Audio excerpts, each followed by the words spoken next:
அதிமுக பொதுச் செயலாளர் சசிகலாவின் போயஸ் தோட்ட இல்லத்தில் இன்றைய நாளின் முக்கிய நிகழ்வுகளை பகிர்ந்து கொள்கிறார் செய்தியாளர் ராஜ்குமார். தமிழக பொறுப்பு ஆளுநர் வித்யாசாகராவை அதிமுக பொதுச் செயலாளர் வி.கே. சசிகலா நேற்று சந்தித்ததற்கு பிறகு இன்று முழுவதும் போயஸ் கார்டனில் செய்தி சேகரிப்பு பணியில் ஈடுபட்டோம்.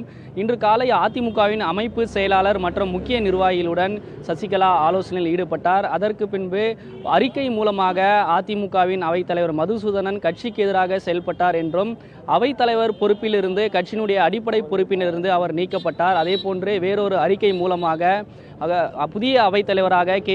செங்கோட்டையன் நியமிக்கப்பட்டார். இந்த அறிவிப்பானது போயஸ் கார்டனில் இருந்து வந்தது. அதே போன்று முக்கிய அமைச்சர்கள் எடப்பாடி பழனிசாமி மற்றும் மாஃபா பாண்டியராஜன் உள்ளிட்ட ஒரு சில அமைச்சர்கள் சசிகலாவுடன் ஆலோசனையில் ஈடுபட்டார்கள். அதே போன்று மாலை நேரத்தில் அதிமுகவின் நாடாளுமன்ற உறுப்பினர்கள் நவநீத கிருஷ்ணன், எஸ்.ஆர். விஜயகுமார் உள்ளிட்ட 10க்கும் மேற்பட்ட நாடாளுமன்ற உறுப்பினர்கள் பொதுச் செயலாளர் வி.கே. சசிகலாவுடன் ஆலோசனையில் ஈடுபட்டார்கள்.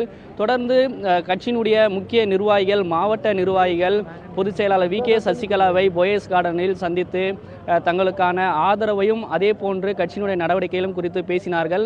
தொடர்ந்து ஆளுநர் மாளிகையிலிருந்து அறிவிப்பு வரும் என்ற எதிர்பார்ப்பில் அதிமுகவின் தொண்டர்கள் தொடர்ந்து போயஸ் கார்டனில் குவிந்து வருகிறார்கள். புதிய தலைமுறைக்காக ஒளிப்பதிவாளர் சிவாவுடன் ராஜ்குமார்.